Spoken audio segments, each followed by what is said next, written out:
He found out at age 46 he had ulcerative colitis, but it felt like he had problems much longer than that. That's the story of my latest clients to solve his ulcerative colitis symptoms in just 2 weeks. Yes, you heard that correctly, 2 weeks, using the Mind Gut Immunity method.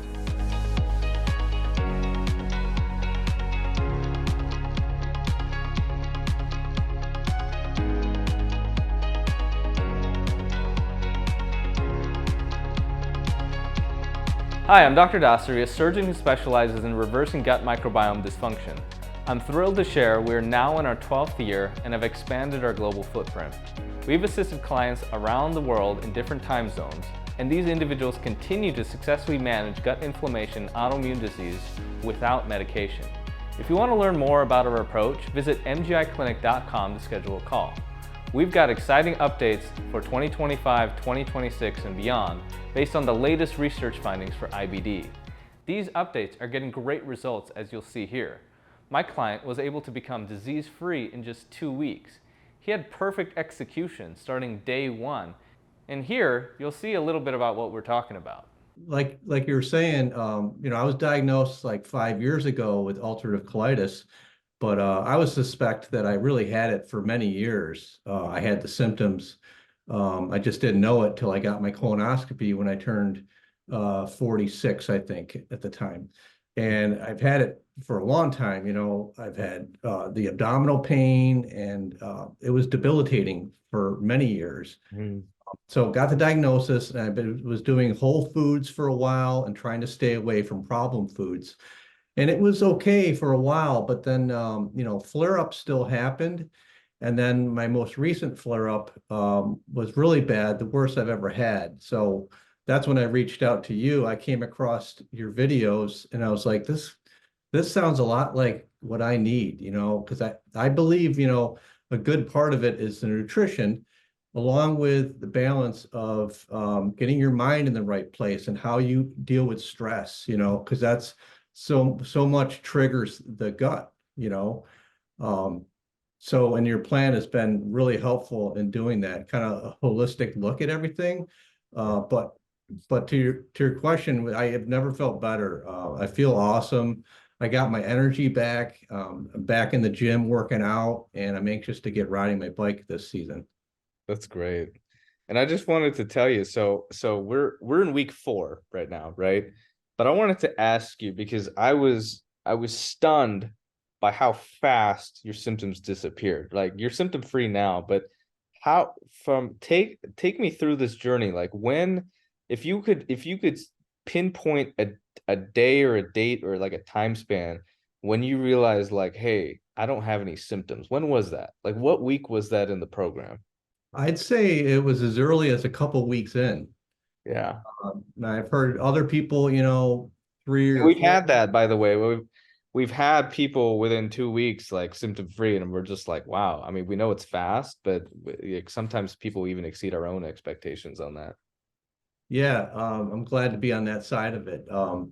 Yeah, it was miraculous, how much better I felt. In the last flare up, I've never, I always hear brain fog, but I never knew what it meant until my last flare up. I mean, I'd be sitting here and I'm like, who am I? What am I doing? Like that, it got so bad. And I just wasn't feeling good either, and when you don't feel good, it affects you in every which way, in a visceral way. So really, the second week was a big turnaround for me.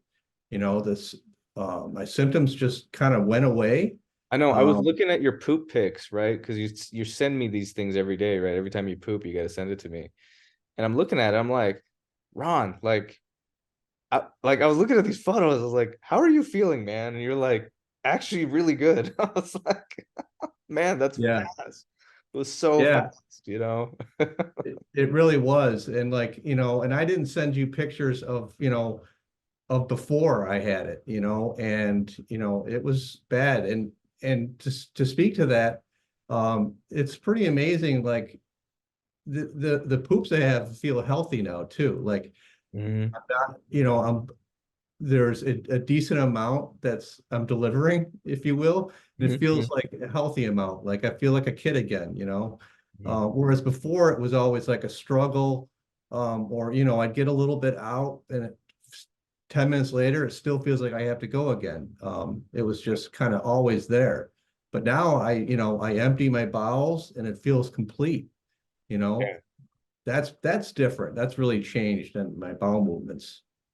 I want to brag about you for just a minute, right? Because you're somebody that's like super organized, right? When we kind of gave you marching orders, you were like, okay, done. It's a done deal, right? I'm gonna do a little screen share if you don't mind. I don't usually do this, but this is your log that you literally just texted me like what was it, like 30 minutes ago? Yeah. Your weekly log. Because Yep. I want people to see and understand like the types of stuff that we track and what we ask for. Because it's a little crazy if you're not used to doing it, right? But yeah, let me hit share screen real briefly here. And here we go. So here we're looking at your daily journal, right? And you know, you obviously got the days of the week here, but we check your daily weight.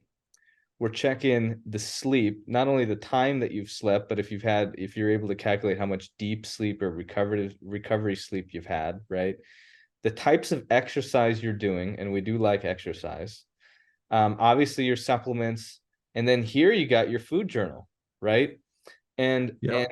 and we're also tracking the water, and we're also tracking the poops, and the stools are like, not only are you describing them, but you're actually sending me photos every time it's happening, and you're sending this every single day. And the cool thing is about these food diaries is that, you know, we're checking to see like, are you getting enough fats, proteins, and carbs? These are the macronutrients, but more importantly, are you getting the fiber, the polyphenols, the terpenes, thiocyanates? Like these are the micronutrients, the phytonutrients, so to speak. And this is really critical, as you know, because phytonutrients are very, very important in terms of the diet, but and for decreasing inflammation. But you know, people always like ask me, is like, hey, what is actually involved in this program? We track everything, and we track everything every single day. And it's not something that I think some people are like, oh, like, you know, some people get a little scared by that. But the whole point of it is like, hey, if you're making if there's a problem, we don't want to wait a week or 2 weeks or 3 weeks or a month to identify what the issue is in terms of execution on this plan. Big time. Even the first week, you know, the first week when I first sent you the journal, that's when, you know, there's a learning curve Yeah. because, you know, I'm preparing some new foods and, you know, a lot of foods I'm not used to making.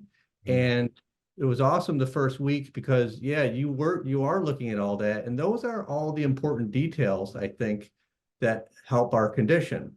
Um, and like you had some good comments of like, let's dial up your leafy greens. I Mhm. had a little bit of an overdosing of cinnamon, if you remember, I because I know, love right? I was like, cinnamon you so got to much. back I'm off like, on that. I was a little too excited right there. Yeah. yeah, so I did that.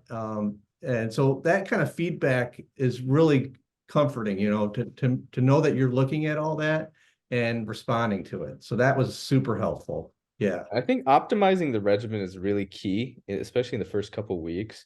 And that's why it's a lot of work. Like the first month of the program is work because like, you know, we're texting back and forth sometimes 300 times in a week. And like we're making these little minor corrections. We're like, oh, do this at this time, or like, hey, change this supplement up, or like, you know, we were hyper specific about what kinds of probiotics we use. And so there's all these very nuanced things that matter that we're hoping to like sort of correct so that you don't like, and we want to correct it in real time. We want it because if we put all the work up front, you get results such as yours where it's like, you know, now we're just chit-chatting about your progress and talking about what the next stage of the game is, right? So Yeah, uh, the discussions are getting easier. of course. Um, that they've always been easy. You know, you've always been very helpful, easy to talk to. Mhm. So that's been great. Yeah. What would Um, you say was the most helpful part of this program? Because a lot of people maybe watching this, they were like you a month ago, right? They didn't really know what they didn't know. And well, so, you know, the setup guide, I'm referring to it every day. And it's got those great recipe ideas, but it's also got like things to make sure you're doing. Like I keep going back to that, you know, and it's your daily checklist. mhm. That's been super helpful to always have that. And then the videos, I've seen them all and I've been almost through them again a second time. Good. because they kind of catch things, it's a lot of a lot of smart stuff there, and you kind of helps to revisit it sometimes. So it's really nice to have the videos too. Mhm. It supports a lot of the stuff that's in the guide setup. Yeah, I spent a long time putting together the MGI Academy course, and it's not the stuff you find on YouTube. I mean, some of it's just in the course, right? But it goes into the hyper specific details about what the research says on some of these topics, and I try to make it as accessible as possible, but sometimes I do get into the weeds. But the reason is I kind of want you to understand what I know about this condition. That's kind of what it comes down to, right? If we can have intellectual conversations about things that we sort of understand together, it makes our job a lot easier, because then we can say, hey, we're going to do this for this reason. And, like, you already know what's in that video. So you already know the why behind it. It's a lot easier to coach individuals that have really internalized the lessons in the actual video course. Yeah, I really geeked out on the information. It's not like it was too hard to understand. You kind of broke it down for the common person. But I really like hearing that information. To me, it kind of reiterates why I'm doing all this stuff. Yeah. Yeah, to your point. Yep. What advice would you give to somebody who is struggling with UC or autoimmune disease, and is just trying to look for answers on the internet? What would you tell them? Yeah. Well, I've been trying, different protocols, whether they're supplements. I've been trying everything, and trying different diets.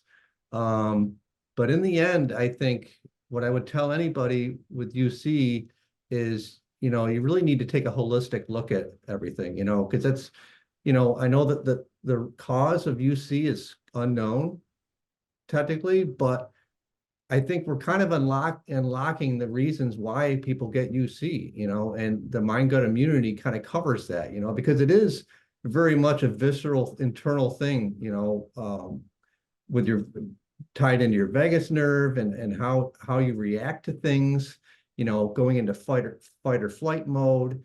Something that, me sometimes I can stress myself out, Mhm. and and that contributes. So I think taking a holistic approach is the way to go. I think food is very much important, but also you need your sleep. I'm a big proponent for exercise. Yeah. Um, so all that together really is what you need. It can't just be just food, although food is a big thing. Yeah. Uh, yeah, so that's what I would say to anybody, is it's really a whole holistic approach. Yeah. Yeah. What are you looking forward to the most now that you don't have any symptoms or signs of UC? Yeah, I'm excited to get into mountain biking season. I'm on the I East know. Coast here in New York. Yeah, you told me. So I had a tough time. We do a 24-hour race. I don't race all 24 hours. I'll do 4 or 5 segments, Yeah. an hour a piece. But I just remember getting, it could be really tough. At the time, I was suffering from a minor flare up. And when that's happening, I'm not getting the nutrients that I need. Mhm. And I also can get anemic at times. And especially my last flare up, I got really anemic. So, even in the last few weeks in the gym, I've noticed a lot of my strength and power come back. Mhm. Um, and that's pretty awesome. And I finally have been gaining weight, because Mhm. this last flare up, I lost 15 pounds. And, I work really hard because I've always been thin. And I work really hard to put muscle on, especially in the wintertime. Yeah. And it's really defeating when you put on 5 pounds and then you lose 10. Then I'll put on 15 and I'll lose that again. Like, it's a constant battle with flare-ups, I hear you. I think the focus right now, and usually we roll this out when the individual is symptom free, right? We focus on muscle growth and endurance. That's kind of going to be the name of the game going forward. So some of the things I would like to do is sort of adjust your diet so that it's optimized for muscle growth at this point. It's a little bit early in the process. Usually we do this around month 3, okay? But you've done exceedingly well, and everything I've seen from you has just shown me that this thing is like pretty much resolved. So I want to shift the focus towards that. And I'll offer some suggestions on how to do that. And then that'll be really good. We'll put you on like a little biohacking program too for longevity. That's going to be really nice. So I like that. yeah, I definitely can see, I've seriously made a pivotal tweak in how I eat, and how I approach food. I used to be really concerned because I'm a lifter at times, most of the time, is my macros. But Mhm. boy, I never really thought about it's a lot about the micronutrients I too, know the phytonutrients phytonutrients and matter, so right? yeah. I mean, I never heard the word phytonutrients until I met you and saw your videos. Yeah, I gave And a whole lecture at Stanford University on the topic on this because it's the thing that moves the needle, right? Like if you look at traditional Chinese medicine, Ayurvedic medicine, even these native healing practices from around the world, or herbal medicine and all this stuff, the stuff that like you've heard of people like fix their illnesses from. The reason all of these things work are because of the phyto compounds, the phytonutrients inside that herb or whatever it is. It used to be we used to eat these in very large amounts. We used to get a ton of diversity. If you look at the actual studies behind these phytonutrients, these phyto compounds will decrease TNF alpha, IL-6, IL-12, IL-23. These are all interleukins. These are all inflammatory markers. They will decrease oxidative damage. They'll decrease arachidonic acid. All of these histamine pathways, a lot of these inflammatory pathways are the same targets as the medications that they prescribe to treat autoimmune disease and to treat ulcerative colitis, for example, right? Like all these biologics and all this stuff, what are they? They're basically yeah, they're monoclonal antibodies that block these interleukins. And so instead of assuming all the risk of all those medications and going down that path of this, like, who knows where that leads, sometimes it's not all good, right? You're able to get the same effect by just optimizing the diet and even not taking a ton of supplements either. Like I'm not really big on supplements, as you know. Uh, yeah, yeah. is kind of like, it's a novel concept, but it's an old concept too. It's sort of what we used to do. We just don't do it anymore. Yeah. Well, and on the probiotics, there's a million probiotics out there. Wow. And you've done your research. Yeah, What were people you think gonna you could say? just get an off the shelf kind of a thing and like it'll work. And by the way, I've had gastroenterologists try to prescribe probiotics that just cause so many problems. I see all the failures out there because they're non-selective about the strains. They don't understand which strains that need to be replaced in order to get the result that's desired. And even these people that come in with like these gut microbiome analyses, they get it wrong all the time. Yeah, what were you gonna say? That's probably your experience too on it, right? Yeah, for sure. I was trying a lot of different probiotics, and then, I know food is medicine, and I was trying to get in probiotics via, sauerkraut and you reminded me, my microbiome wasn't really ready yet for some of those. Because I remember I would try to get sauerkraut and Greek yogurt, and they would often cause problems. I'm like, these are supposed to help me, I thought. I thought these were supposed to be good for people with UC, but because my microbiome was in such kind of disrepair, if you will, your program, I think what was really helpful is the first week, is about is detoxifying, and making sure you're pushing out. That's why we drink all that water. And that's a big part of it too. We recalibrate the microbiome within the first week. This is what gives me an edge. People ask me like, what's the one thing you're good at? Back when I had this condition, inflammatory bowel disease, this was almost 15 years ago. We didn't have the patented precise probiotic strains like we have now. And so back then, I was doing it kind of like you tried to do it with like sauerkraut, yogurt, all this stuff. And it took me 2 years to fix my problem back then. So I know the diet works, right?